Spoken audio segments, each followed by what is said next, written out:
परीक्षा का नोटिफिकेशन आ चुका है और हम प्रीवियस पेपर को हल करके यहाँ पे बताएंगे। यहाँ पे सिर्फ आपको गणित के प्रश्न को हल किया जाएगा, जो पुराने 2017 के पेपर हैं उन्हें हल करेंगे। आप यहाँ पे देखेंगे प्रश्न नंबर 21 का ये सवाल है, यानी ये 9 दिसंबर 2017 को शिफ्ट 1 का पेपर है। यहाँ पे हम हल करके दिखाएंगे। आप जो प्रीवियस के पेपर है सारे पेपर्स के हल यहाँ पे पाएंगे। चैनल को विजिट कर लीजिए, चैनल को सब्सक्राइब कर लीजिए तथा बेल आइकन को दबा दीजिए, जिससे हम जितने भी वीडियो अपलोड करें आप तक पहुंच जाए। आप देखिएगा ये जो सवाल लिखा है कि 1 अप्रैल 1998 को बुधवार था, तो 25 दिसंबर 1998 को कौन सा दिन पड़ता है। इस सवाल को हमको हल करना है। सबसे पहले हमको इसमें एक काम करना है। काम क्या है कि 1 अप्रैल 1998 को बुधवार था, यानी 25 दिसंबर 1998 कौन सा दिन था, तो 25 दिसंबर यानी दिसंबर के 6 दिन, और जनवरी के 31 दिन, फिर फरवरी के 28 दिन, क्योंकि लीप वर्ष नहीं है 1998, तो फरवरी के 28 दिन कर लेते हैं, और कर लेते हैं मार्च के 31 दिन, और सबको जोड़ेंगे तो 8 से 14 15 और 1 16 की 6 हाथ से ले 3 3 6 2 8 और 1 9 96 दिन होता है। 96 दिन को भैया अगर 7 से अपन भाग देते हैं, तो जब 96 दिन को 7 से भाग देंगे तो कितना बचेगा, 7 दूना 7 एकम 7, 2 बचेगा, तो 7 त्रिक 21, 21 5 5 बचेगा। देखिए 5 बचेगा, ये 5 बच गया। और जब 5 बच गया तो देखिए एक कोड याद रखिएगा। कोड क्या है, अगर 0 है तो रविवार, 1 है तो सोमवार, 2 है तो मंगलवार, 3 है तो बुधवार, 4 है तो गुरुवार और 5 है तो शुक्रवार। मतलब हमारा ये जो ऑप्शन दिख रहा है आपको 3 नंबर पर, ये हमारा सही है। अब देखिए अगले सवाल पर। देखिए समीकरण 2x धन 3y बराबर 8 है। यहाँ पे जो समीकरण लिखा हुआ है बहुत आसान सा है। 2x धन 3y बराबर 8 और 5x धन 4y बराबर 13। इसको हमको हल करना है और सवाल पूछा है। चूंकि उत्तर दिया हुआ है, हमको वेरीफाई करके और उत्तर लेकर के आना है। परीक्षा में तो उत्तर दिया नहीं रहेगा, हमको बिना उत्तर देखे हल करना है। हमको सही उत्तर लेकर के आना है। देखिए ये विलोपन विधि का सवाल है और कक्षा 10वीं के एनसीईआरटी में ये सवाल जो है लिखा हुआ है। आप देखेंगे इस सवाल को हल करना। तो सबसे पहले अपन लिख देते हैं 2x धन 3y, तो कुल मिलाकर के 2x धन 3y बराबर 8, और दूसरी कंडीशन है हमारा 5x धन 4y बराबर 13, तो 5x धन 4y बराबर 13। इसको क्या करेंगे, दोनों को मल्टीप्लाई कर देंगे, इसका इससे और इस 5 का इस 2 से, मतलब 2 का 5x धन 4y धन बराबर 13 वाले पूरे समीकरण से, और इस वाले जो 5 का है इस वाले पूरे समीकरण से। तो अब कर देते हैं, देखेंगे यहाँ आप देखिएगा, करेंगे इसको हटा करके। तो क्या करना है अपन को 2x का गुणा 2 का गुणा पूरे समीकरण इससे करना है, इस वाले समीकरण से। तो 2 पंचे 10x लिख देंगे यहाँ पे, 10x धन 2 चौको 8y, ये धन है 8y धन 2 13 26 बराबर 26, यहाँ पे 26 लिख दोगे। और दूसरा ये है, इस वाले 5 का गुणा इस वाले 2 से करेंगे। तो जब 5 का गुणा अपन 2 से करते हैं तब देखना कितना आसानी से करते हैं। तो 5 दूना 10x, देखिएगा 5 दूना 10x धन 5 तिहाई 15y, देखिए बराबर, और 5 अट्ठे 40, इस वाले 5 का 5 अट्ठे 40, यहाँ पे 40 हो गया। अब हमको क्या करना है, इसको घटा देना है। माइनस करेंगे तो चिन्ह उल्टे हो जाएंगे। आप देखेंगे कि चिन्ह उल्टे होंगे, उल्टे हो जाएंगे, ये बराबर है, ये चिन्ह उल्टे हो जाएंगे तो ये धन हो जाएगा। अब जब इसको हम अपन माइनस कर रहे हैं तो देखिएगा कितनी आसानी से इस सवाल को आप हल करेंगे और सरलता से इस तक पहुंच जाएंगे। ये माइनस है। देखिए 26 में अगर 40 घटाएंगे हमारे पास कितना बच जाएगा, 14। 10 में 6 घटाएगा तो 4, तो बच जाएगा 14, ऋण का 14 हो जाएगा। और 8 में 15 तो ऋण 7y हो जाएगा, ऋण से ऋण कट जाएगा, तो यानी y का मतलब कितना हो जाएगा हमारा, 7 हो जाएगा। तो भाई y का मतलब 2 हो जाएगा, y का मतलब 2 हो जाएगा। तो y का मतलब अब तो 2 निकल के आ गया। तो भैया जब y का मतलब हमारा y बराबर अगर हमारा 2 निकल आया, यानी y बराबर 2 निकल आया, तो y का मान समीकरण 1 में रख देते हैं। तो देखिएगा 2x धन 3 गुणे 2 बराबर 8, तो 3 दूना 6, यानी 2x बराबर 3 दूना 6, 8 में 6 घटा देंगे तो 2, तो x बराबर 2 1 कम 2, x बराबर 1, यानी x बराबर 1 और y बराबर 2 हमारा उत्तर प्राप्त हो गया आपके स्क्रीन पर। x बराबर 1 और y बराबर 2, ये हमारा उत्तर प्राप्त हो गया, ऑप्शन नंबर 1 पर है। देखिए अगले सवाल पर भी चलते हैं। आप वीडियो पर बने रहिएगा, थोड़ा सा लंबा हो जाएगा। एक बहुभुज जिसकी 8 भुजाएं हैं क्या कहलाती हैं। देखिए बहुभुज जिसकी 8 भुजाएं हैं क्या कहलाएंगी। ये बहुभुज है जिसकी भुजाएं कितनी हैं, 8 है, तो इसको हम क्या कहेंगे, इसको ध्यान रखिएगा। ये बहुभुज है जिसकी भुजाएं 8 है, तो इसको हम क्या कहेंगे, अष्टभुज कहेंगे, सीधी सी बात है। अगला सवाल पर चलेंगे। अगला सवाल है सबसे छोटी संख्या ज्ञात करें जिस 1575 गुणा किया जाना चाहिए ताकि गुणनफल एक पूर्ण वर्ग प्राप्त हो। तो इसको हमको क्या करना है, 1575 का एक निकालना है वर्गमूल। तो इसको हम गुणनखंड के हिसाब से वर्गमूल निकालेंगे जिससे हम सरलता से हल कर सकें इसको। 1575 और जो 1575 है इसको अपन हल कर देते हैं इस तरह से, और बहुत मैसेज आ रहा है अभी। 1575 को अपन हल कर देते हैं इस तरह से। तो जैसे 1575 को हल करते हैं तो देखिए 3 पचे 5, 5 से कर लेते हैं अपन। तो 5 से जब करेंगे तो उत्तर हमारा प्राप्त हो जाएगा यहाँ पे। तो देखिएगा वीडियो पर बने रहिएगा, थोड़ा सा दिक्कत हो रहा है इसको चलाने में, लेकिन साथ दीजिएगा। 5 तिहाई 15, आप देखिएगा यहाँ पे 5 तिहाई 15, 5 एक कम 5 बचेगा 2, इससे बच जाएगा तो कितना हो जाएगा 25, तो 55 25 315 हो जाएगा। अब देखिए 5 से इकाई में 5 है तो मतलब फिर 5 से कटेगा, तो 5 छक्का 30 हो जाएगा, और 5 तिहाई 15 63 हो जाएगा, तो 21 तिहाई 63 होगा, और 7 त्रिक 21 हो जाएगा। 7 त्रिक 21 देखोगे 5 का जोड़ा बन गया, 3 का जोड़ा बन गया, लेकिन ये जो 7 है ना इसका जोड़ा नहीं बना है, तो 7 का जोड़ा बनाने के लिए 7 से गुणा करेंगे। तो कुल मिलाकर के इसको किस तरह से लिख सकते हैं, इसको अपन लिख सकते हैं 5 गुणे 5 का एक जोड़ा, 3 गुणे 3 का एक जोड़ा, और 7 का जोड़ा नहीं बन रहा है, 7 गुणे 7। कोई भी संख्या जोड़े में होती है तब वह वर्ग होती है, तो 7 वह ऐसी संख्या होगी जिससे गुणा करने पर संख्या पूर्ण वर्ग प्राप्त होगी। तो तीसरा नंबर ऑप्शन हमारा सही है। आगे चलिए, अगला क्या है, यदि 8075 को 2 अंकी संख्या, यहाँ पे देखिए 8075 को 2 अंकी संख्याओं गुणनफल के रूप में लिखा जाता है तो इन संख्याओं का योगफल क्या होगा। अब देखिएगा इकाई में 5 है ना, तो जब इकाई में 5 होता है तो कोई भी संख्या कब कटता है, जब इकाई में या तो 5 हो या 0 हो। तो 5 है तो 0 और 5 से रिलेट करता है कौन सा ऑप्शन नंबर 1, क्योंकि 6 है तो 5 तो कटेगा, विभाज्य नहीं होगा, 1 है तो 5 विभाज्य नहीं होगा, 4 है तो 5 विभाज्य नहीं होगा। कुल मिलाकर के यदि 8075 को 2 अंकी संख्या के रूप में करना है तो इन संख्याओं का योगफल क्या होगा, 180 होगा, और यही 180 जो है इसको रिलेट कर रहा है, इससे 8075 को भाग कर सकता है, गुणनफल के रूप में लिखा जाता है। तो यानी कुल मिलाकर कहना है पहली संख्या गुणे दूसरी संख्या, ठीक है ना, तो कितना हो जाएगा बराबर 8075। तो सीधी सी बात है, कुल मिलाकर के हमारा उत्तर 180 प्राप्त हो रहा है। अगले सवाल पर भी चलते हैं।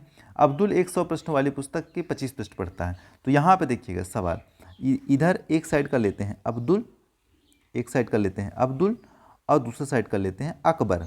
तो देखिए अकबर जो है और जो अब्दुल है, ये अब्दुल कितना पढ़ रहा है, 25 पढ़ रहा है। अब्दुल भैया कितना पढ़ रहा है, 25 पढ़ रहा है। तो जब बबुआ अब्दुल 25 पढ़ रहा है तो हमको एक काम करना है, अब्दुल 25 पढ़ रहा है तो उसको हम 25 लिखेंगे। 25 पढ़ रहा है कितने में से, 100 में से। और अकबर कितना पढ़ रहा है, 2/5 पढ़ रहा है। तो भैया निकालोगे, जब अब्दुल 25 पढ़ रहा है तो 25 कितना है, 1/4 होता है 25।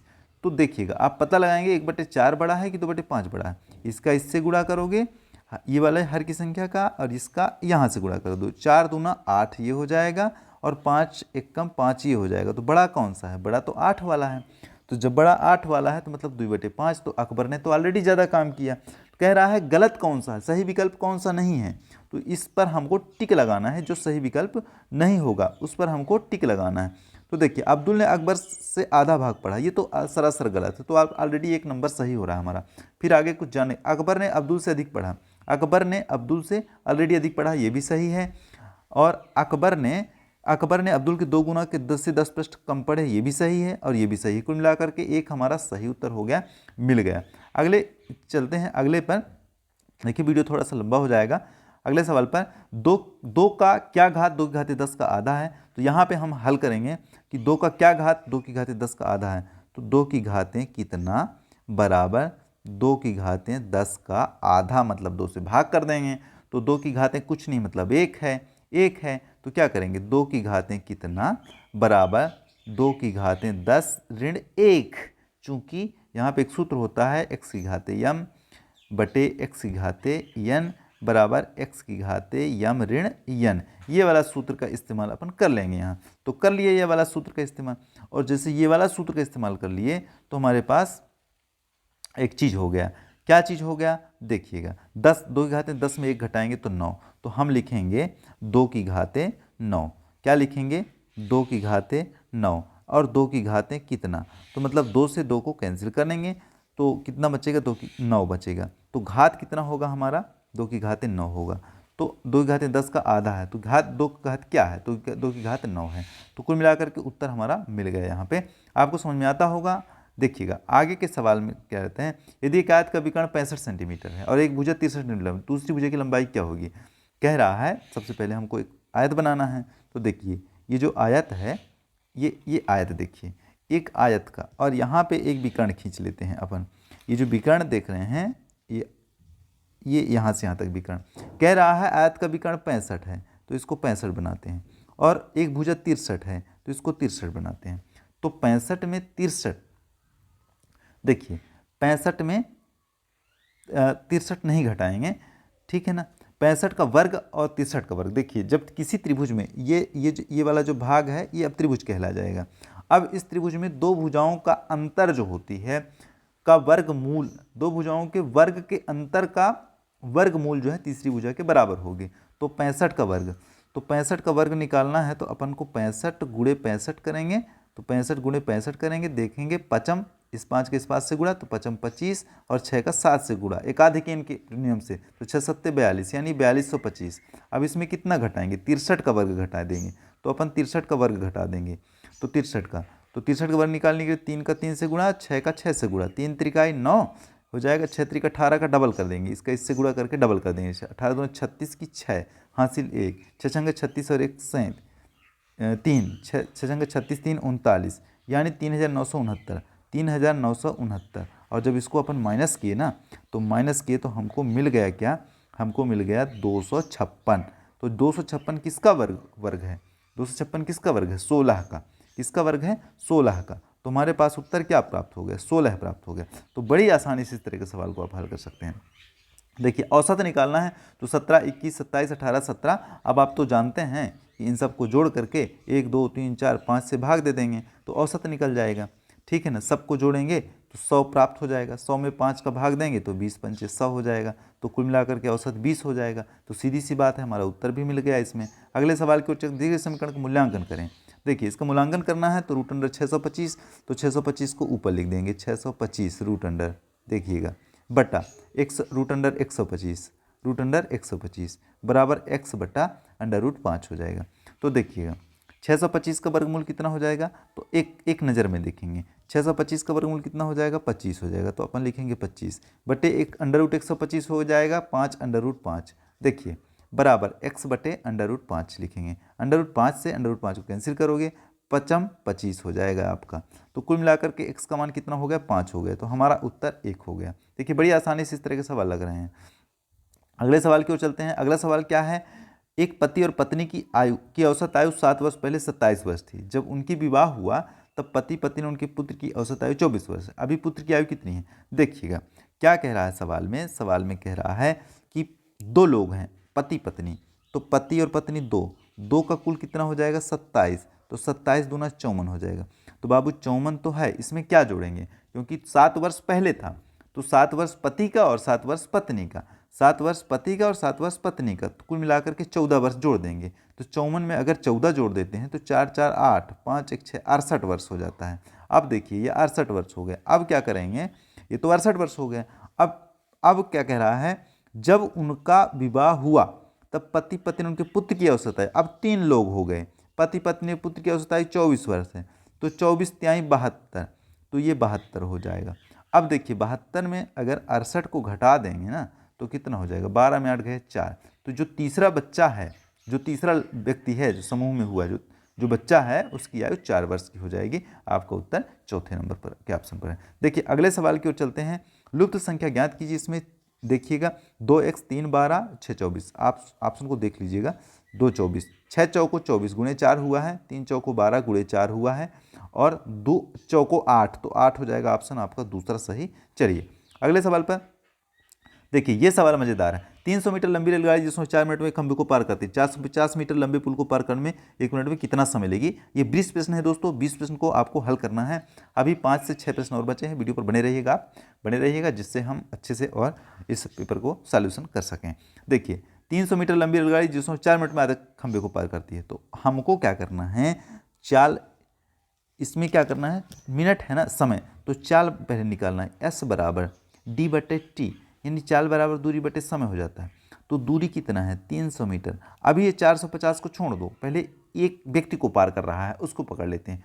तो 300/0.4, 0.4 को मीटर पर सेकेंड में बदलेंगे, तो मीटर पर सेकेंड में बदलेंगे क्योंकि मिनट में है। तो 6 चौको 24, तो कितना हो जाएगा 6 चौको 24। तो अपन यहाँ पे क्या लिखेंगे, अपन यहाँ पे लिखेंगे 24। अब क्या हो गया, ये 24 मीटर पर सेकेंड हो गया, 24 मीटर पर सेकेंड हो गया। अब 450 मीटर पुल को पार करने के लिए मिनट में कितना समय लेगा, तो बबुआ 450 मीटर को पार करना है ना हमको, तो 300 मीटर का ये, 300 मीटर का ये, और 450 मीटर का आगे। तो 300 मीटर का ये और 450 मीटर का आगे, तो 4 3 750 मीटर की कुल दूरी हो गई। तो चाल बराबर दूरी बटे समय, समय बराबर दूरी बटे 4। चाल कितना है 300/24, तो 300 को नीचे कर देंगे और 24 को ऊपर कर देंगे, रेसिप्रोकल कर देंगे। तो 0 से 0, 15 पना 75, 6 पंचे 30, 6 चौको 24 हो जाएगा, और 15 चौको 60 मिनट, 60 सेकेंड। कितना हो गया 60 सेकेंड। तो भैया जब 60 सेकेंड आपको मिल गया यहाँ पे उत्तर, तो 60 सेकेंड का मतलब कितना हो जाएगा, 1 मिनट होगा कि नहीं। 60 सेकेंड का मतलब 1 मिनट होगा। तो जब 60 सेकेंड का मतलब 1 मिनट होगा, तो वही 1 मिनट हमारा उत्तर है। देखिएगा आगे के सवाल पर भी ध्यान दीजिएगा। श्रेणी में 15वां पद क्या है। अब श्रेणी में जब हमको 15वां पद निकालना है, तब देखिए क्या है, 5, 10, 15, 20, 5 5 का डिफरेंस है, तो 20 है, 1 2 3 4, चौथा पद है। ये 20 किसमें है, चौथा पद, तो 5 चौको 20, जब गुणा कर देते हैं तो पूरा पद निकल जाता है। तो 20वां पद अगर हमको 15वां पद निकालना है, तो 15 में 5 का गुणा कर देंगे, तो 15 पना 75 हो जाएगा। तो उत्तर हमारा मिल गया, दूसरे नंबर का ऑप्शन सही है। आगे देखिएगा, आगे का क्या सवाल है, कुणाल और गणेश की वर्तमान आयु के बीच का अनुपात 3:5 है। तो देखिए यहाँ पे हम करते हैं, एक का क्या लिखते हैं कुणाल, एक का क्या लिखेंगे कुणाल लिखेंगे, दूसरे का क्या लिखेंगे गणेश लिखेंगे। तो एक का कुणाल और दूसरे का गणेश। देखिए कुणाल का कितना है, मान लो 3x है, और गणेश का कितना है, मान लो 5x है। अब देखिए कह रहा है 4 वर्ष बाद, तो इसमें 4 जोड़ दोगे और इसमें भी 4 जोड़ दोगे। फिर कह रहा है कुणाल गणेश से 12 वर्ष छोटा होगा, तो कुणाल जो है ना गणेश से छोटा है, तो इसमें 12 जोड़ दोगे, तो 12 4 16 हो जाएगा। 5x में 3x को घटा दोगे तो 2x बचेगा। तो 2x, अब 16 में 4 इधर है ना, इधर 4 है धन में, तो इधर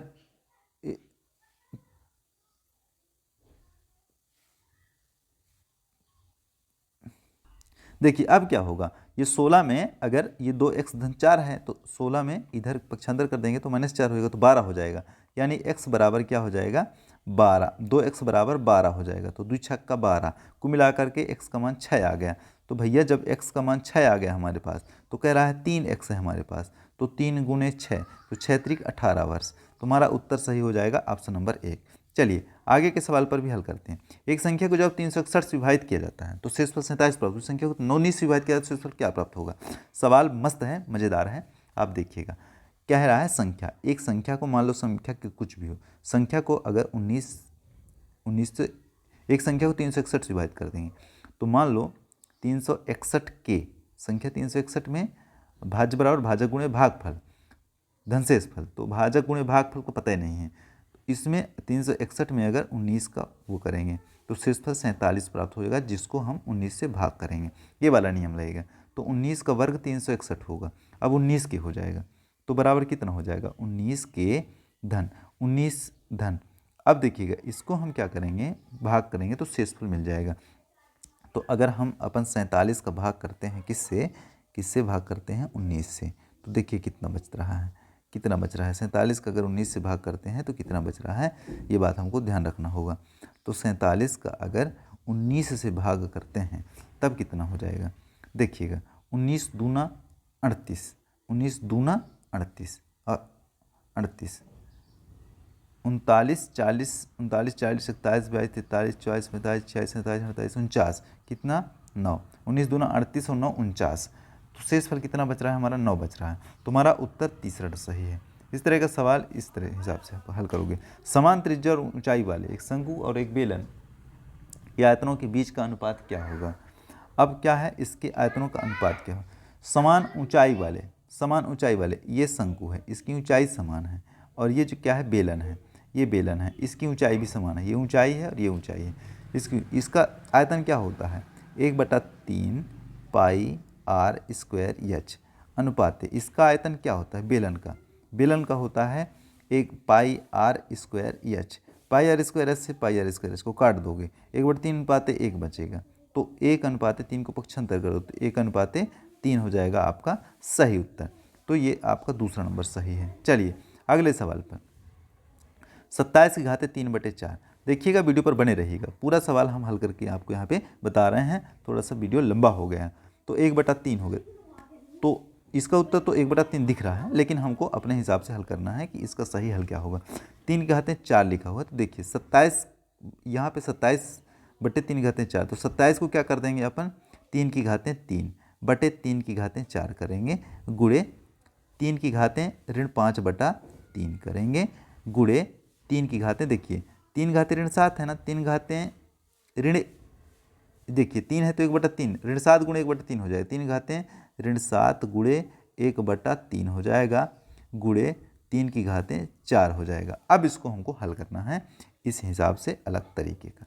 3/4 देखिए 3 ऋण 1 यहाँ पे बचेगा 3 ऋण 1 बचेगा, गुणे 3 ऋण 5/3 बचेगा, गुणे 3 ऋण 7/3 बचेगा, ये देखिए, गुणे 3/4 गुणे 3/4 बचेगा, 3/4 बचेगा। अब क्या हो गया, ये सब ये 3 ये 3 ये 3 और ये 3 ये सारे 3 एक हो जाएंगे, चूंकि x⁻m x⁻n गुणे x⁻m बराबर x⁻m धन n धन सब घात इसका जुड़ जाएगा, गुणा में हो जाएगा। तो ऋण 1 ऋण 5/3 ऋण 7/3 और 4। अब देखिएगा हम घात जोड़ करके दिखाते हैं और इसको थोड़ा सा बैक कर देते हैं। तो घात जोड़ के हमको दिखाना है। देखिए तो 3 ऋण 1 करते हैं अपन, इसको देखिएगा थोड़ी सी ऋण 1 करेंगे तो ऋण 1 देखिए ऋण 1 ऋण 5/3 ऋण 7/3 ऋण धन 4।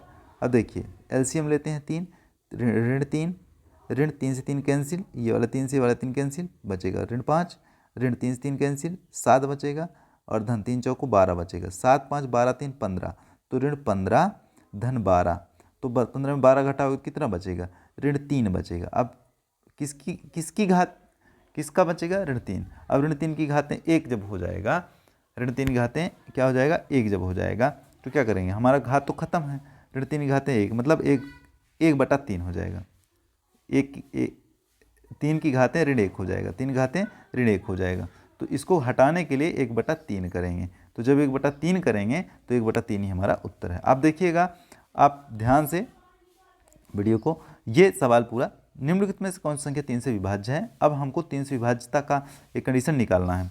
वो कंडीशन क्या है, कौन सी संख्या 3 से विभाज्य है। यहाँ पे जो दिया हुआ है 3 से विभाज्य, आपस में जोड़कर 3 से भाग दें, तो कोई भी संख्या होगा आपस में जोड़कर 3 से भाग दे देते हैं, और वो संख्या कट जाता है 3 से, मतलब वो संख्या पूर्णतः विभाज्य हो जाएगी। तो चौथे नंबर में ये है, आपस में जोड़ दो 6 4 10, देखिए 4 6 10 और 10 2 12, और ये जो 12 प्राप्त हुआ है ये 12 3 से विभाज्य हो जाता है। मतलब ये पूरी संख्या जो है, ये वाली जो पूरी संख्या है ना, ये पूरी संख्या 3 से विभाज्य हो जाएगी। इस तरह से मैथ के सवाल समाप्त हुए। आज 20 सवाल किए हैं, अगले दिन भी 20 सवाल करेंगे अगले शिफ्ट के पेपर को। चलिए बहुत बहुत शुक्रिया वीडियो देखने के लिए, बहुत बहुत धन्यवाद, नमस्कार।